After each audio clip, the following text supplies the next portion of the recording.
On. Jason et Jean-Michel. Deux passionnés de truck. Ils ont une opinion sur tout. Ils aiment faire connaître l'envers de l'industrie. L'un, c'est la mécanique. L'autre, c'est le service à la clientèle. Truck On. Truck On. Eh bien oui, nous sommes de retour. Le duo infernal des podcasts. Mon nom est Jason Quirion. Jean-Michel Pouliot, salutations. Salut, Monsieur Jason. Ça va? Salut tout le monde. Ça va très bien, toi? Oui. Passé une belle semaine? Oui. Ça a été mouvementé, mais on a passé une belle semaine. Passé vite, hein? Oui, on ne l'a pas vu passer. Pour vrai, je ne sais pas cette semaine qu'est-ce qui s'est passé, mais j'ai l'impression que ça va vite, plus vite qu'à la normale, mais bon, c'est des bonnes nouvelles. Quand ça va vite, ça veut dire qu'on est bien occupé. C'est en plein ça. Et qu'on fait des bonnes affaires. En tout cas, dans ton cas, je te regarde aller, là.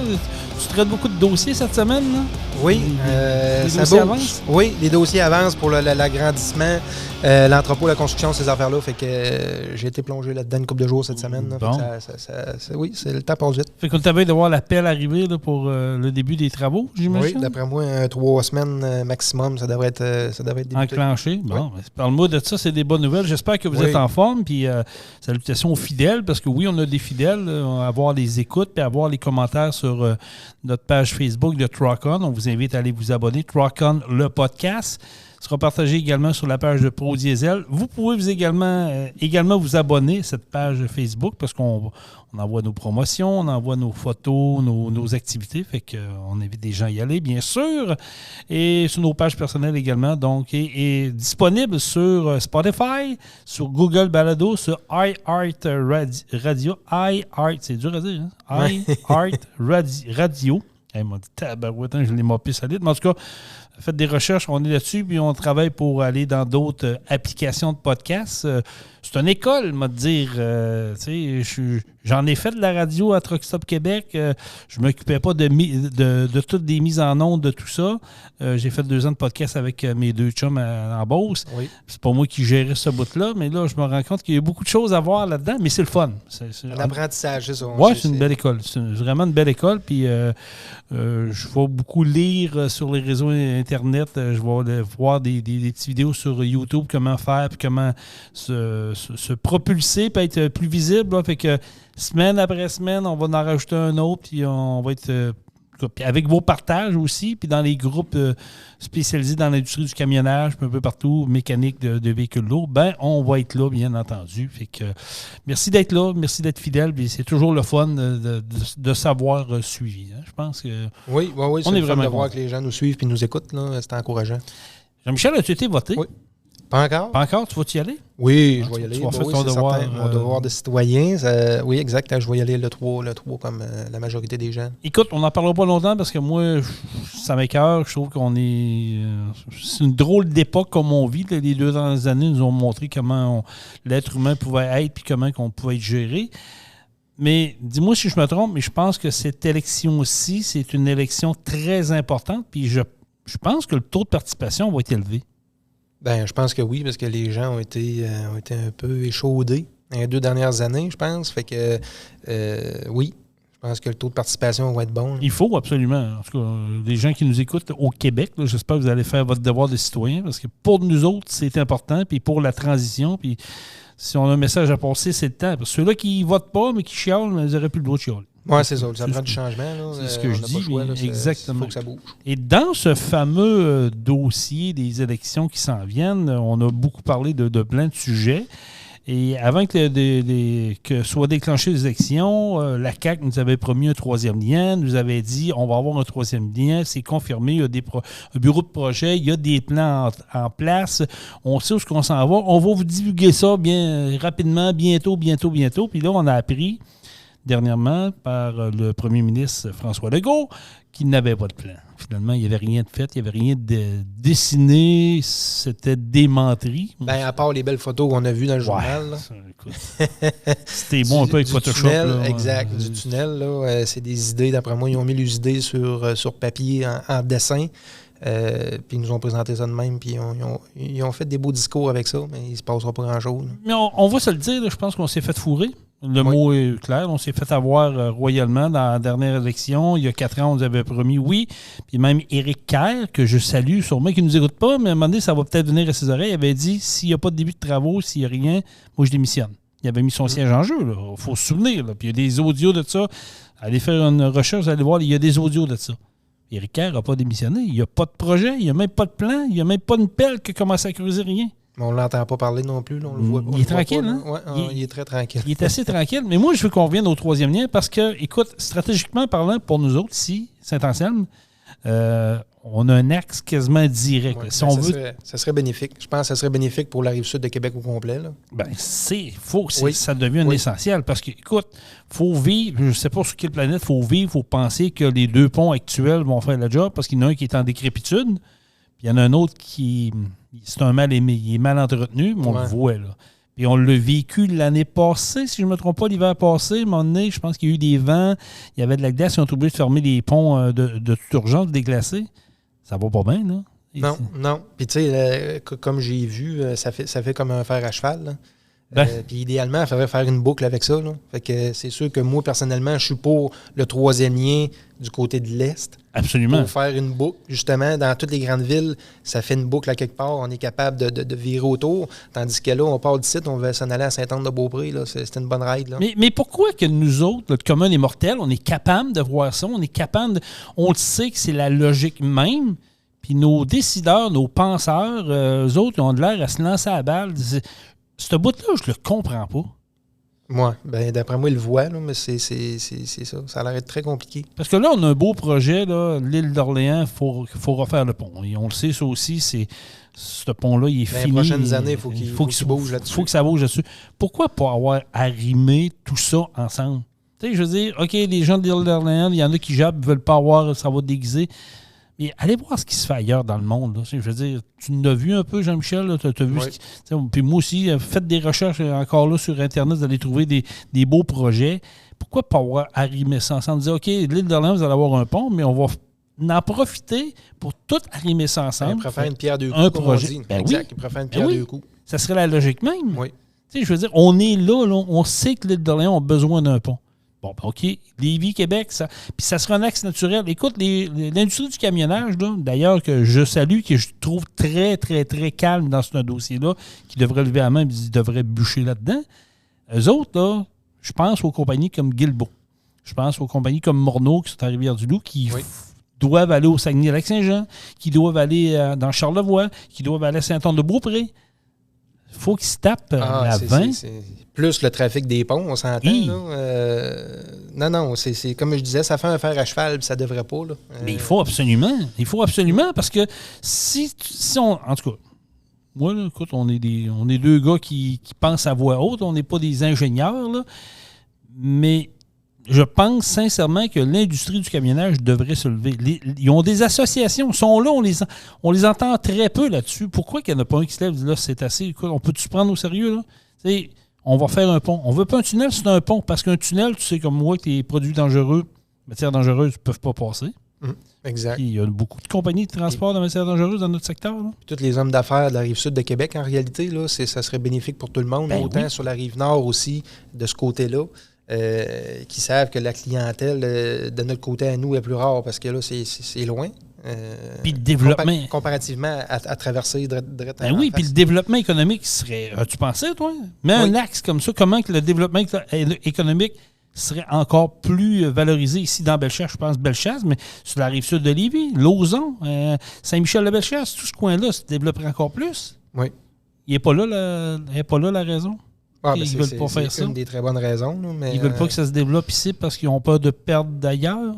Ben, le maire de Québec, je pense qu'il avait déjà pris position là-dessus il y a quelques temps. Il n'était pas très, très, très positif avec ça. On appelle ça un manque de vision. Oui, c'est ça. Clair. Je veux dire, le maire Gilles Laulier qui se bat.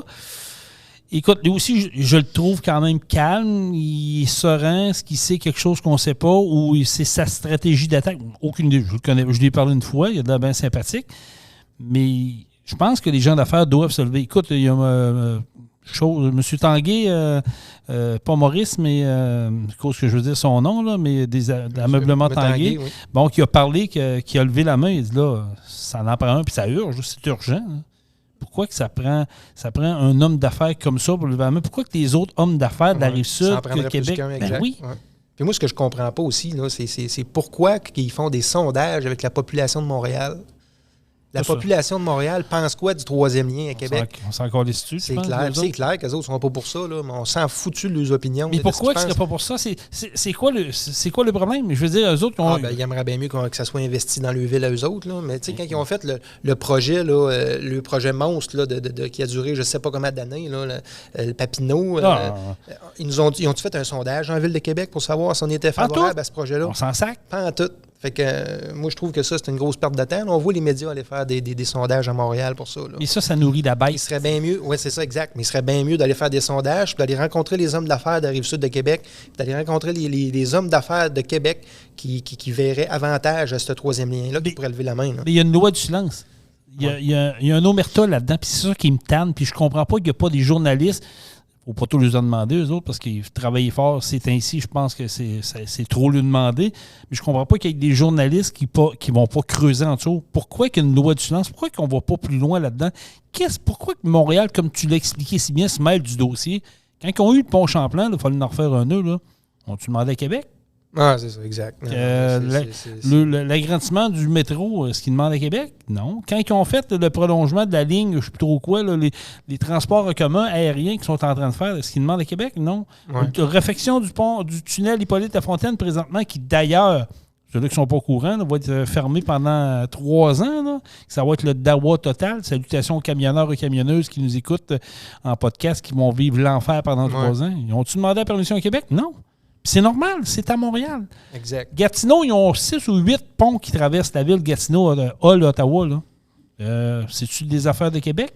La réponse est non. On n'entend pas parler, il n'y a personne qui vient faire des sondages ici. Ben, c'est ça. Donc, je pense qu'il faudra qu'il y ait un réveil collectif, et de 1, il faudra que les chambres de commerce, les gens d'affaires se lèvent et se manifestent, et de 2, puis l'industrie du camionnage a son mot à dire. Je m'excuse, là, mais j'entends encore chialer des gens. Les camions, c'est dans le trafic, puis ça bloque le trafic. C'est parce que pas de camion, pas de bouffe.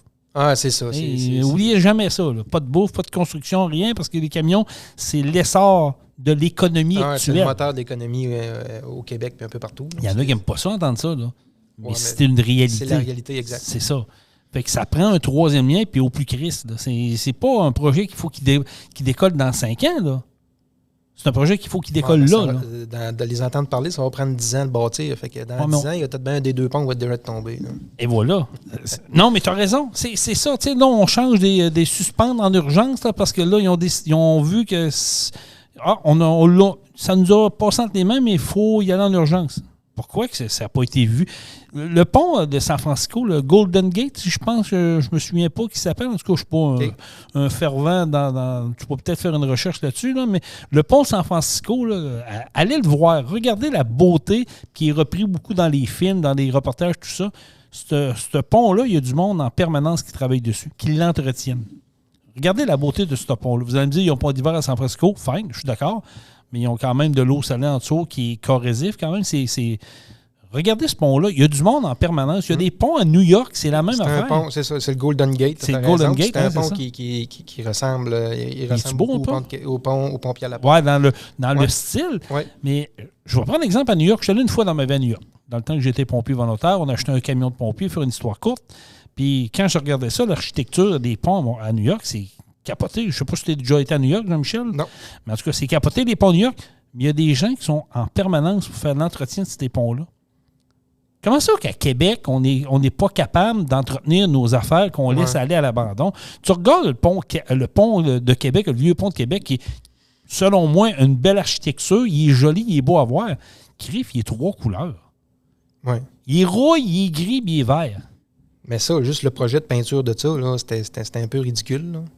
Ridicule, tu dis? C'était justement encore un projet de 5 à 10 ans. Je me souviens plus là, si c'était 5 ou 10 ans. Puis ils ont arrêté? Puis à la fin du contrat, il fallait recommencer. Fait que c'est un contrat à vie. Oui, mais ça, là, c'est une autre affaire. C'est une autre affaire. Là, ils ont donné ça à contrat. qui ont commencé, qui ont arrêté parce que ça n'a pas marché, ils sont trompés dans le code de couleur de peinture. Je ne le sais pas trop. C'était trop il y avait trop de corrosion. Je ne comprends pas à patente, OK? Je ne connais pas le fond de l'histoire. Moi, j'avais déjà lancé une idée jadis. J'ai dit, OK, nos prisons sont pleines. Pourquoi qu'on ne prend pas des prisonniers, là, avec des... comme aux États-Unis? Aux États-Unis, oui, c'est ça. Tu prends des prisonniers, là, tu dis, OK, vous autres, là, vous allez gagner votre pain, vous allez venir le peinturer le pont. On va fournir des outils, il va y avoir des agents de sécurité qui vont vous surveiller. Le job, c'est que vous allez peinturer le pont. Supervisé par du monde, là, mais il va être fait. Il me semble que ça coûterait moins cher à notre société. Peut-être que ça pourrait aider des gens à se remettre dans le droit chemin. Mais ça, c'est sûr, c'est un autre débat, là. Mais oui, les prisonniers, ils préfèrent. Non, mais tu comprends ce que je veux dire? C'est qu'on est là, puis on regarde la parade, puis on se demande quoi faire. On chicane entre le fédéral puis le CN, à savoir c'est à qui le pont, puis on va-t-il l'avoir, puis la Ville de Québec, puis l'autre est en train de se détériorer. Ouais, c'est sûr. Puis on se fait faire des promesses qu'on va avoir un troisième lien, puis là, ça offusque des gens qui n'ont pas rapport dans notre région. Je veux dire, à un moment donné, là, on peut-tu s'occuper de nos affaires à nous autres? Alors, donnez-nous le pouvoir. Le gouvernement, arrêtez de vous en mêler. Donnez-nous le pouvoir. Là. Puis la Ville de Lévis avec la Ville de Québec, prenez des décisions intelligentes, puis pensez aux gens, pensez à l'industrie, pensez au développement économique. Je pense qu'on est rendu là. Ça en prend un. Puis ça prend un pont, pas un tunnel, un pont. Oui, mais on dirait qu'il y a une petite guéguerre entre Québec et Lévis. Le développement économique de Québec et le développement économique de Lévis. On dirait qu'ils ne veulent pas mixer ça. Tu sais pourquoi? Regarde à Montréal, avec sur la Rive-Sud, qu'est-ce qui s'est développé, le quartier 10-30 sur la Rive-Sud de Montréal. Écoute, les gens là, sortent de la ville de Montréal. Pourquoi? Parce que, et d'un, sont tannés des cônes oranges. Montréal est en perpétuelle excavation, en rénovation. C'est rendu le bordel. Fait que les gens s'en vont sur la Rive-Sud de Montréal. Il y a un développement économique majeur. Là, Québec, ils sont pas fous. Ils voient ça. Ils disent, hey, on ne veut pas donner à Lévis. Mais toi, tu le lis, ça arrive sur Jean-Michel, tu le vois, tu y vas à Lévis, tu côtoies les gens de Lévis, notre clientèle est là. Oh, ça se développe-tu, ça Rive-Sud? Oui, la Rive-Sud, ça l'explose depuis plusieurs années. Là. C'est incroyable. Les gens s'installent sur la Rive-Sud de Québec, justement, parce qu'on évite le trafic. Tu pars de Saint-Michel, de Bellechasse, puis tu t'en vas à Saint-Apollinaire, là. C'est l'enfer, comment ça se développe. Même dans Beauce, je suis naissé de Beauce, Saint-Lambert en montant, il y a beaucoup de monde qui s'en vient de rester en région. Bellechasse aussi. La Rive-Sud, Pintante, Saint-Henri, là, ça s'est développé dans les dernières années. C'est incroyable. Puis là, c'est en train de migrer. Saint-Anselme, c'est en train d'exploser aussi. Les familles s'installent, les entreprises s'installent ici. C'est ça. C'est ce qui se passe à la Rive-Sud. C'est pour ça que moi, je trouve qu'il y a un manque de vision, il y a un manque de volonté. Et je vais me répéter encore, mais il faut que l'industrie du camionnage lève la main. Il faut que les associations, il faut que les commerçants, il faut que le monde se mobilise, puis s'unissent ensemble et dire, là, c'est assez de faire rire de nous autres. Là. M. Legault, vous nous avez promis un pont, vous aviez dit qu'il allait avoir un plan, tout est prêt, puis il y avait on s'occupait de tout, puis finalement, il n'y a rien. Mais là, aux élections, on va vous kicker out, on va en mettre d'autres à la place, là, puis on va y aller d'avant, puis nous autres, on va se mobiliser, puis on veut un pont. Puis rimer ça avec l'île d'Orléans. Je m'excuse aux gens de l'île d'Orléans qui vont écouter le podcast, là. Mais il ne faut pas être fermé d'esprit, il faut être ouvert d'esprit. Regardez ce qui se fait ailleurs dans le monde. Il y a des beaux projets qui ont été réalisés en peu de temps. Ça n'a pas coûté cher. C'est sûr qu'on est au Québec, c'est sûr qu'il va y avoir des explosions de coûts. Là. On le sait, on est habitué. Là. Mais tant qu'à le faire, on va le faire comme du monde. Une fois, on va le faire pour avoir la paix pour les 100 prochaines années. On peut-tu? Oui. Puis, tu sais, je vais juste regarder pour le fun, là, pendant que tu parles, Jason, là, je m'amuse sur Internet. Je parle beaucoup, hein? Non, c'est correct. Ça me permet de faire 2-3 recherches. Ben oui, mais tu sais, parce que je suis curieux, là. Tu sais, on parlait tantôt du pont, là, du Golden Gate, là, qui était à San Francisco. Il a été bâti en 1933. Fait que ça fait genre 90 ans qu'il est debout, puis il n'est pas en train de tomber à terre, là. Non, pourquoi? Ben, comme je disais tantôt, on l'entretient. Oui, puis, tu sais, si je regarde là, l'âge du pont de Québec, qui est en train de tomber, lui, il a 118 ans. Ça veut dire qu'il y a à peu près 30 ans de différence entre les deux. Là. Fait que, puis le pont Pierre-Laporte, ce que je viens de voir, c'est que je comprends pas pourquoi ils nous disent que ça va prendre, c'est un projet de 10 ans, faire un troisième lien, quand que le pont Pierre-Laporte a été bâti en 4 ans. Oui, mais c'est ça. Ça, c'est l'autre affaire. Là, tu viens d'ouvrir une porte. Le pont Pierre-Laporte, on me dit que sur Internet ici, que ça a été, le début de construction est en 1966, terminé en 70. Bon, là, tu viens de scraper toute ma liste de sujets parce qu'on va en avoir pour longtemps d'en parler. Ça, c'est une autre affaire que je comprends pas qu'au Québec. Pourquoi, hostie, quand on fait des projets, on n'est plus capable d'être fier, on n'est plus capable d'être rapide puis d'efficacité. Explique-moi ça. Je la comprends pas. Ah, tu viens de donner de quoi, là? Répète-le, juste pour que nos éditeurs comprennent. Là.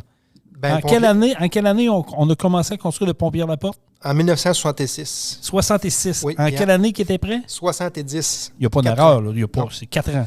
En 4 ans pour une longueur de 1041 mètres. Okay. C'est vraiment ça. 4 ans, ça a été bâti.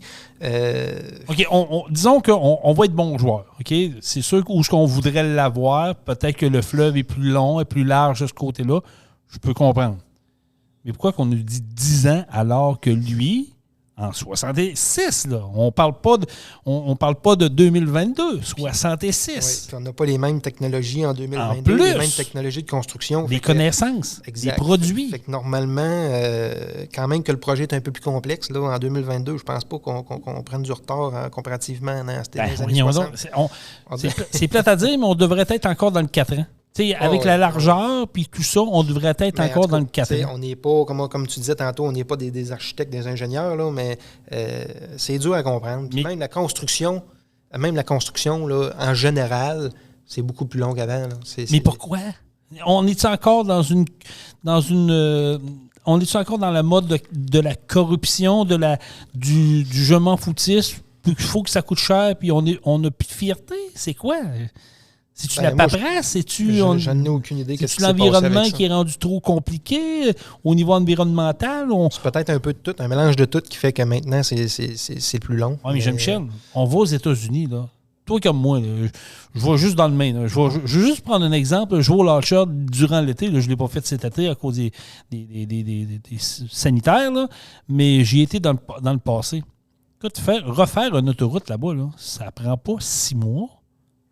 Non, c'est ça. On est dans le Maine. On n'est pas à Honolulu, sacrément, là. Ben ici, ça prend 3 fois le temps, puis ça dure 3 fois moins longtemps aussi. Puis 3 fois le prix.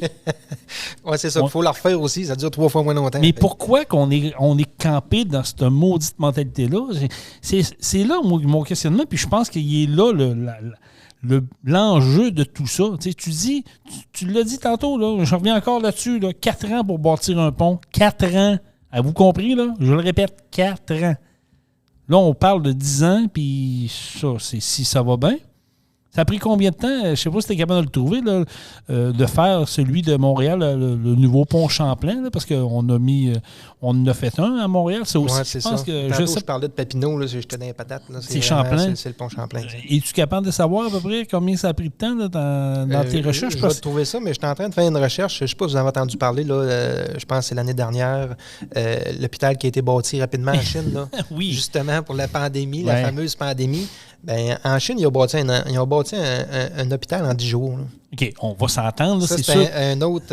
C'est sûr que non, j'entends déjà des gens dire « Ouais, mais les gars, c'est pas... » Oui, OK, on parle pas d'un hôpital des derniers cris, mais ils se sont quand même revirés de bord. Exact. Ils ont pris ce qu'il y avait, puis on dit en 10 jours, on va bâtir de quoi pour au moins accueillir des gens.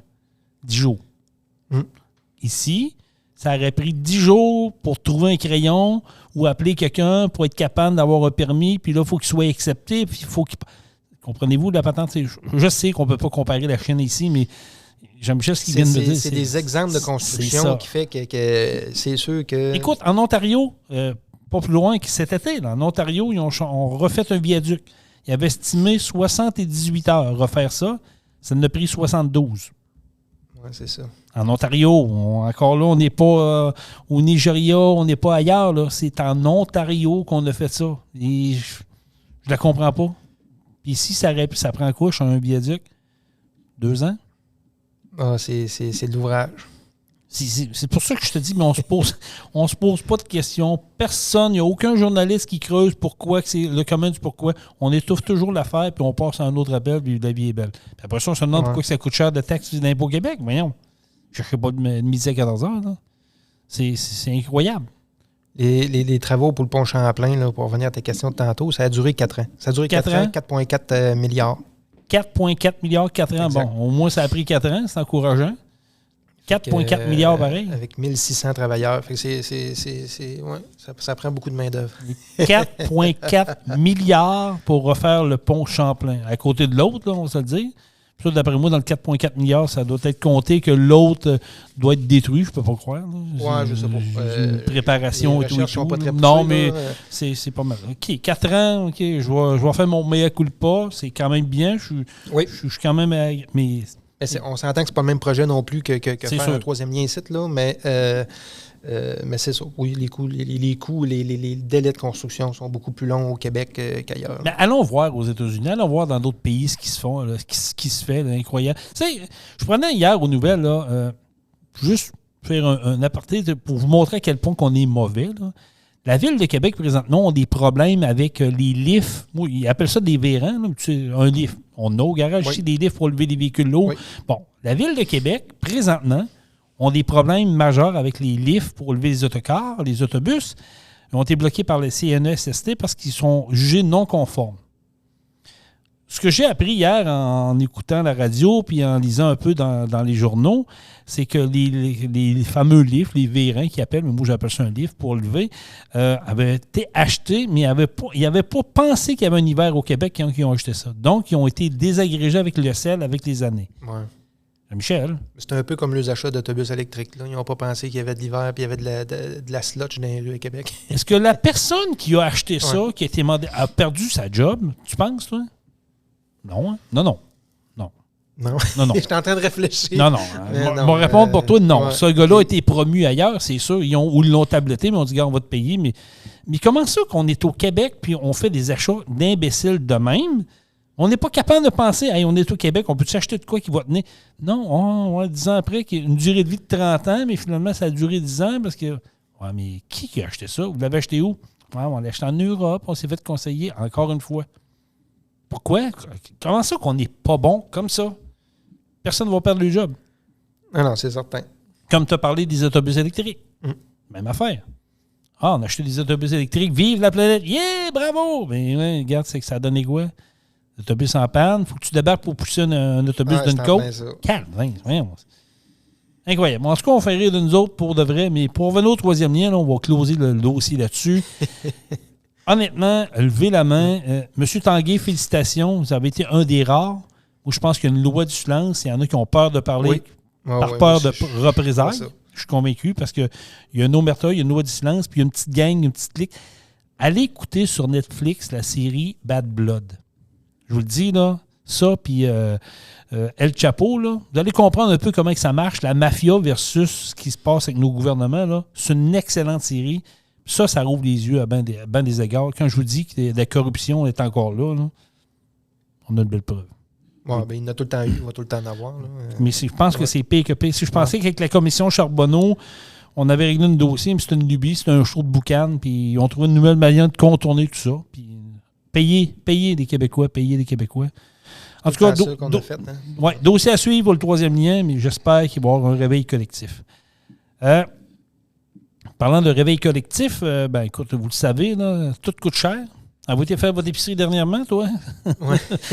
toi, ta blonde, t'es chanceux. Je suis chanceux, ma blonde. Ta blonde, elle a une application, puis elle regarde ça. Elle check ça, puis elle est bonne. Mais il faut checker les deals. Oui, il faut checker les deals. Puis je la salue en passant. Aujourd'hui, c'est sa fête. Ah donc, oui? Bonne fête, Sérieux? Mélanie. Oui. OK, on pourrait la faire venir, les souhaiter live, tabarouette. J'ai pas pensé à ça. Fait que c'est ça. Oui, pour revenir à ça, oui, le coût de l'inflation, le taux, il parle encore de monter le taux directeur, là. Je pense que c'est pas une surprise non plus. Mais je veux que tu m'expliques à moi, parce que moi puis l'argent, des fois, c'est pas... Oui, je sais c'est quoi, je sais ma paye qui rentre, puis je sais qu'est-ce qui sort, mais je veux que tu expliques aux gens un peu, parce que tu es quand même ferré là-dedans, tu joues un peu là-dedans, les taux d'intérêt, pourquoi on fait de hausse d'intérêt, mais on veut plus que le monde dépense. En gros, pourquoi qu'on fait ça? En gros, là, quand ils disent qu'ils veulent monter les taux d'intérêt pour stopper l'inflation, parce que le gros problème qu'on a, c'est l'inflation présentement, là, que tout le monde vit, le but derrière ça, c'est de stopper l'inflation, parce qu'en montant les taux d'intérêt, les gens vont avoir moins d'argent. Oui, il y a des gens qui vont s'appauvrir, là, c'est clair, en faisant ça, mais on le sait, puis c'est un peu ça le but. Le but, c'est que les gens dépensent moins. Fait qu'aussitôt que les gens vont moins consommer, que ce soit de la nourriture ou peu importe des biens quoi, essentiels, des biens essentiels ou du luxe, peu importe, là, automatiquement, ils n'auront pas le choix de baisser les prix. Okay. Parce que les gens vont moins consommer. Fait que ça va faire un retour de la balance.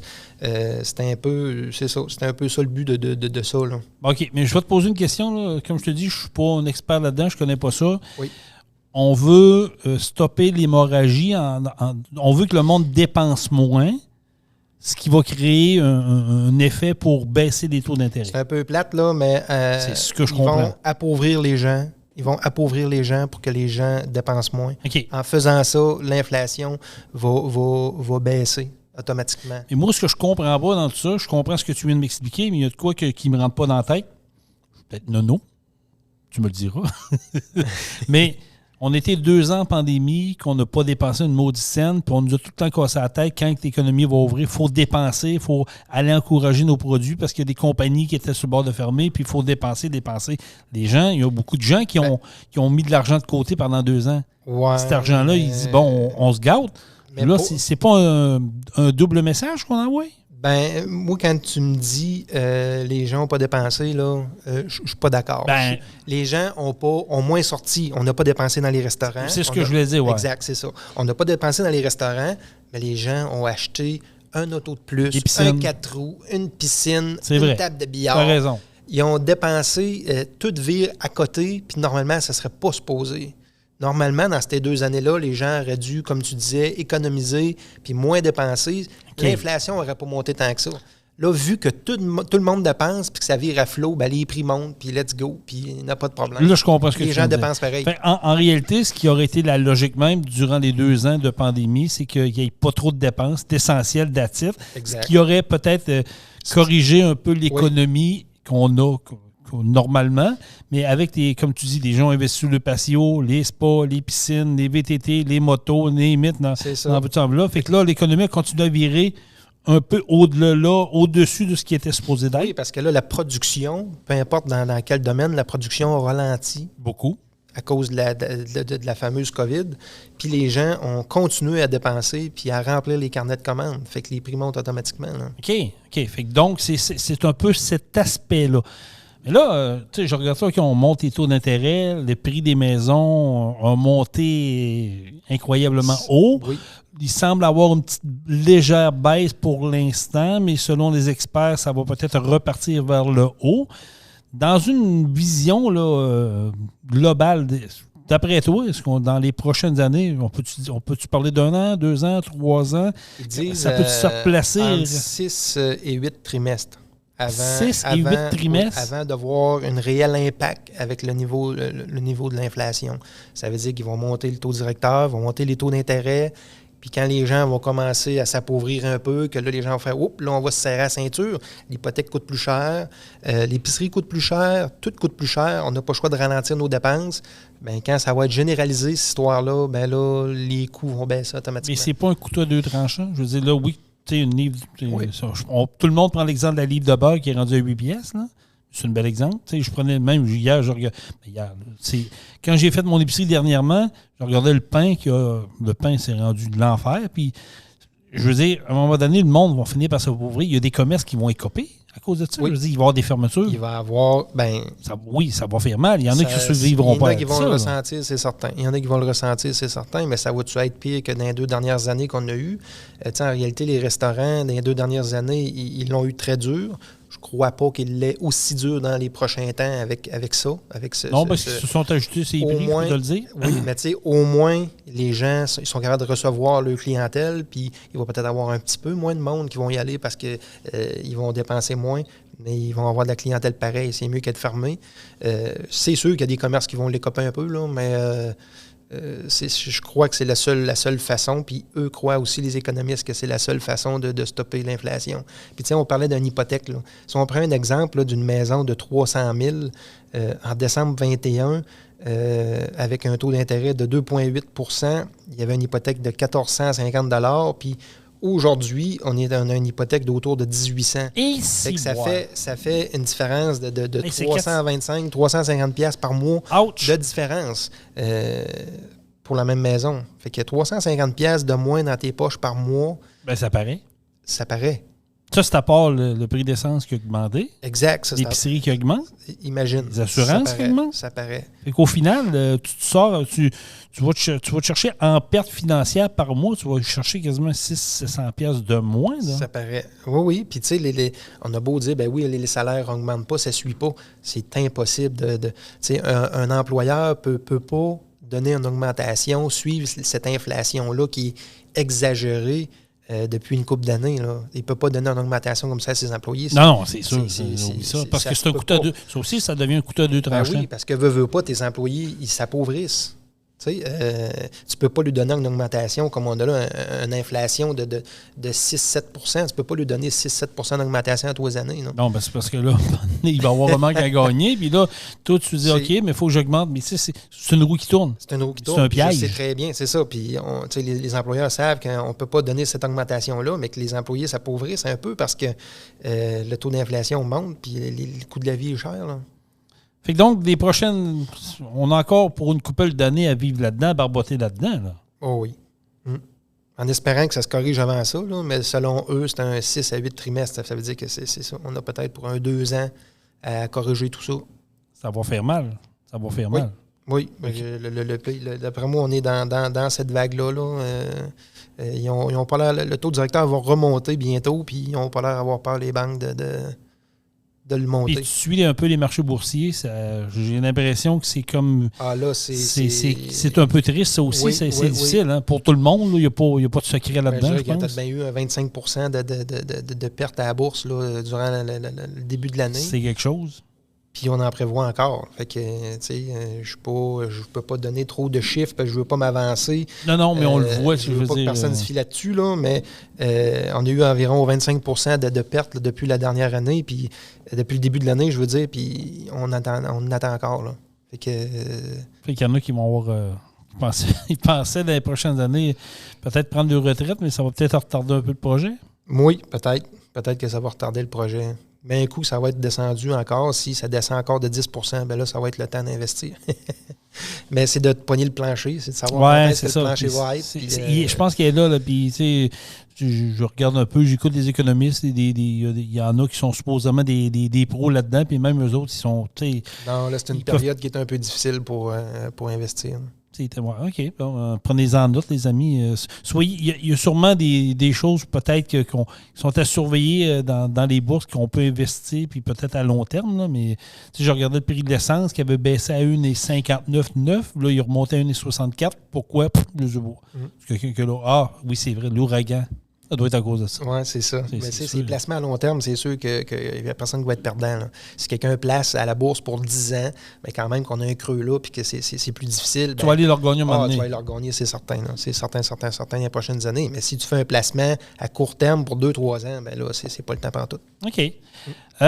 Changeons de sujet un peu, Jean-Michel. On est dans l'industrie du camionnage, on est dans le domaine de la mécanique, puis on s'en va dans les années où on parle beaucoup d'environnement, on dit de l'énergie fossile en parlant de l'essence, du diesel, tout ça. Moi, écoute, j'haïs ces termes-là parce que je pense qu'on a tous de besoin. Puis c'est une lubie de dire qu'en 2030, il n'y aura plus de véhicules à essence. Là. Arrêtez de... Je ne sais pas sur quelle planète vous vivez, là.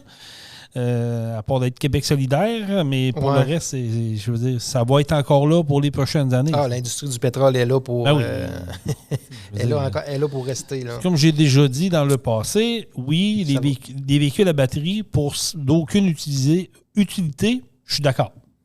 Tu as un tracteur à pelouse, tu as une tondeuse chevaux. Oui, c'est correct, ça peut. Oui, je pense que ça peut être une idée. Ça peut être économique, ça fait moins de bruit aussi, ça peut être moins polluant. Je suis d'accord avec ça. Mais là, tu sais, l'industrie du camionnage, là, on parle de plus en plus. Je reviens à ce que j'ai dit au début du podcast. Les gens trouvent que ça pollue, les gros camions. S'il n'y a plus de camions demain matin, il y en a qui vont être malheureux, les amis. Je vous le dis, je vous le répète, là. On parle de plus en plus d'électrifier l'industrie du camionnage. T'en penses quoi, toi, Jean-Michel? Parce que là, on parle de batterie électrique dans les camions, on parle d'hydrogène, on parle même d'essence synthétique. On est à Saint-Lambert, je vous dis ça de même, mais j'ai vu, puis j'ai même parlé avec une personne qui travaille dans ce domaine-là, puis on essaie de développer des essences synthétiques. Bon. La batterie là, pour un camion, là, l'électrificité d'un camion, là, t'en penses quoi de ça? Est-ce que c'est un projet qui va être viable à court, moyen, long terme ou c'est une lubie? Moi, je pense que ça a sa place, sauf à différentes places. C'est pas compliqué. Les camions électriques ont une autonomie qui est quand même basse. Fait que je crois que pour faire du local, ça peut être une solution.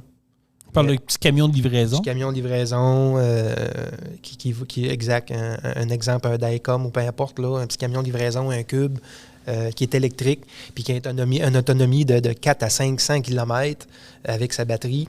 Je crois que dans le local, ça peut être bon. On parle de camion de vidange, je vous dis. Je ne suis pas sûr, mais je ne veux pas m'avancer, mais il me semble qu'à Lévis ou sur la rive sud de Québec, il y a une compagnie qui a fait des tests. OK. Et ça va l'air de pas pire, mais c'est encore là. On est en période de rodage, de développement là-dessus. Il faut comprendre qu'au Québec, on a un hiver aussi. Ça aussi, ça va jouer sur l'autonomie des batteries. Oui, là. parce que normalement, ça coupe en deux. Si on se fie aux automobiles, Ouais. qui ont, exemple, une autonomie de 500 km avec la batterie dans des conditions d'été.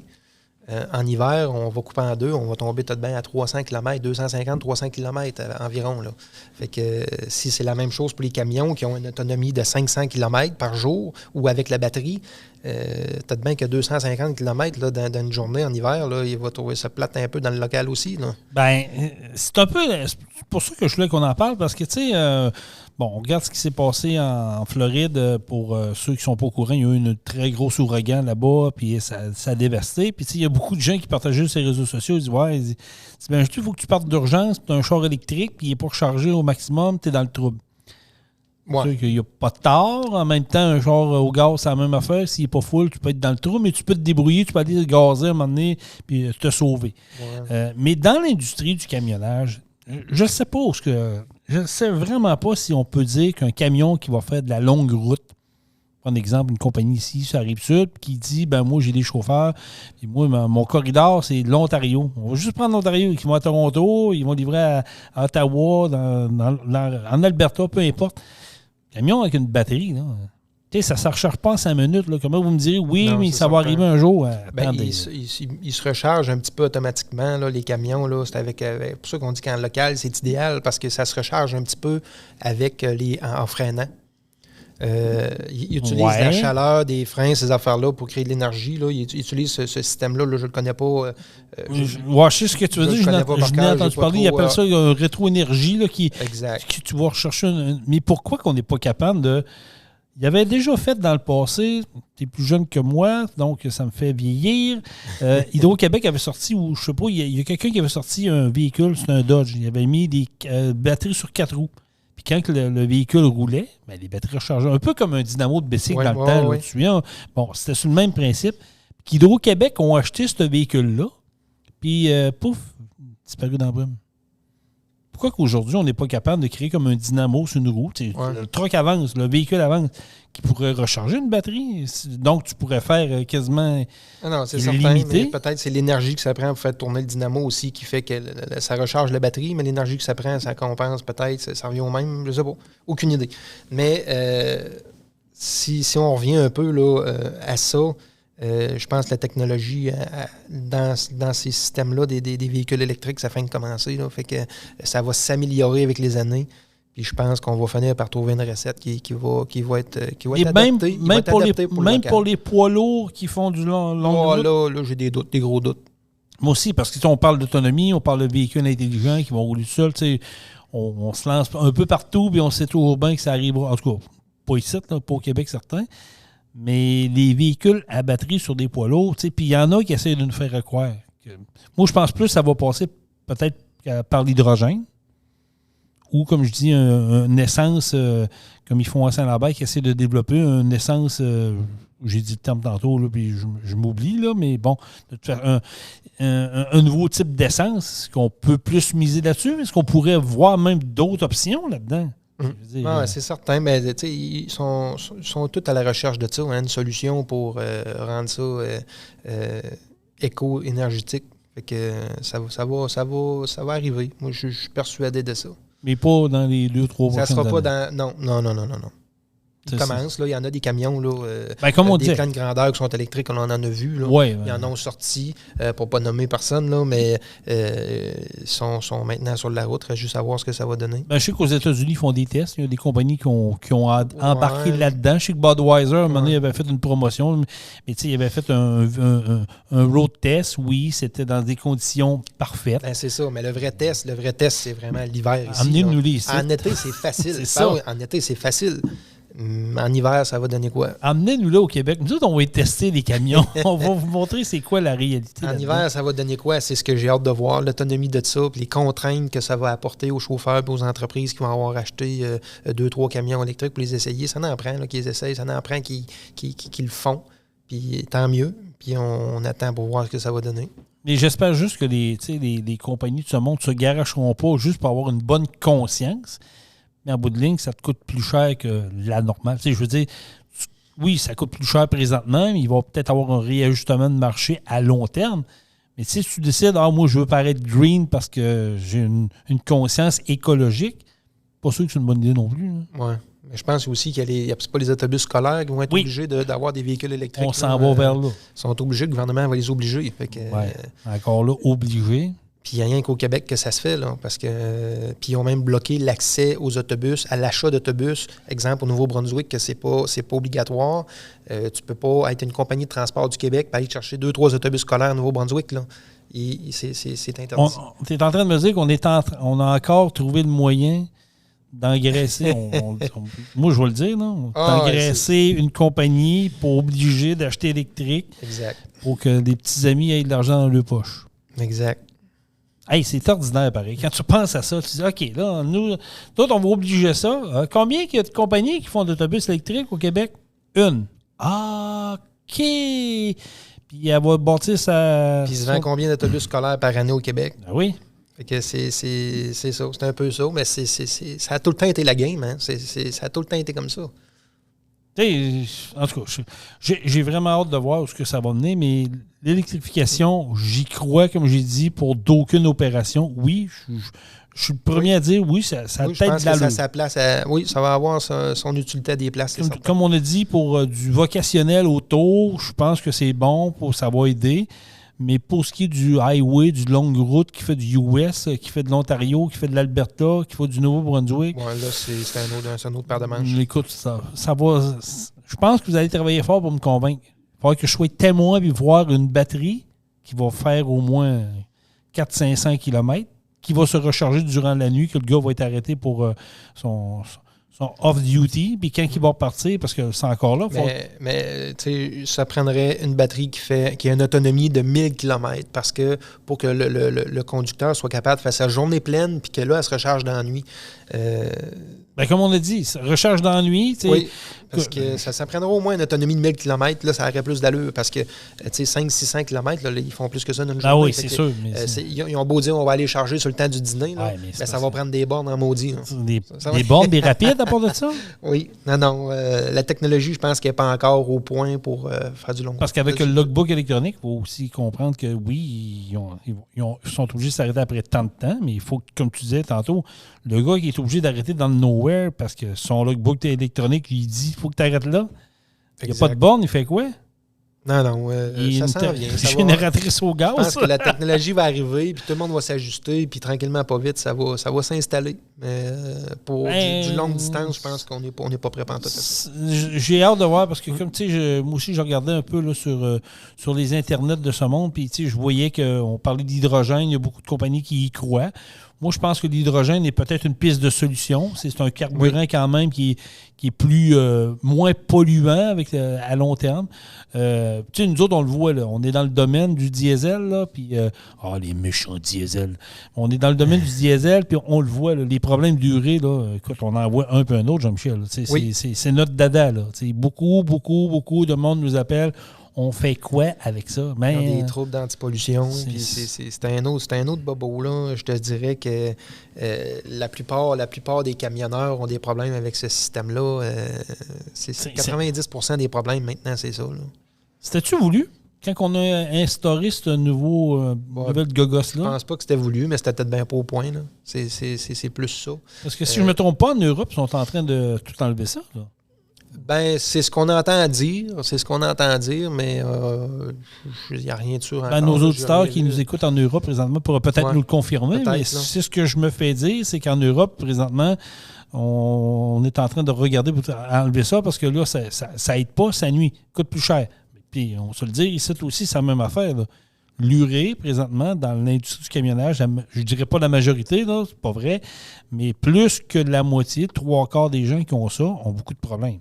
Oui. On nous le dit. Là.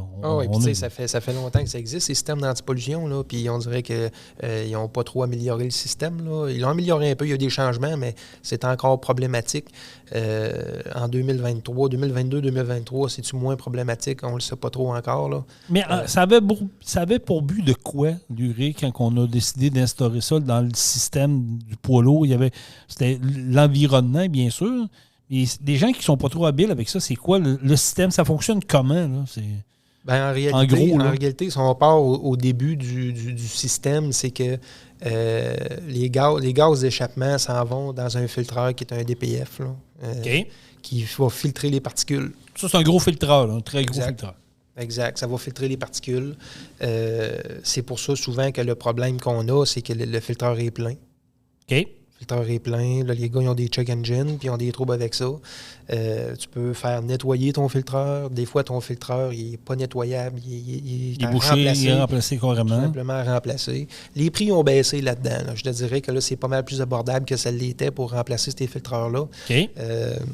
Plus de joueurs, j'imagine, aussi. Oui, c'est ça. Puis on est rendu avec des pièces un peu aftermarket là-dedans aussi. Là, fait qu'on n'est pas obligé nécessairement d'acheter le filtreur du concessionnaire. Donc, les prix ont baissé, c'est plus abordable. Mais le gros problème, tant qu'à moi, là-dedans, là, c'est vraiment le coût de ces pièces-là. Là, ça a commencé à baisser, mais s'ils mettraient ça abordable puis que ça ne coûterait pas un bras et une jambe pour faire réparer le système d'antipollution, ben les gens les feraient réparer les systèmes d'antipollution, les enlèveraient pas. Là. Mais ça coûte tellement cher que la solution vient vite. Puis on a beau être vert, dire moi, je ne l'enlèverai jamais, mon système d'antipollution. Mais quand tu vas chez le concessionnaire, tu as dit gars, ça va te coûter 10 000 $ réparer ta ligne d'exhaust, puis que le camion en vaut 40, 50.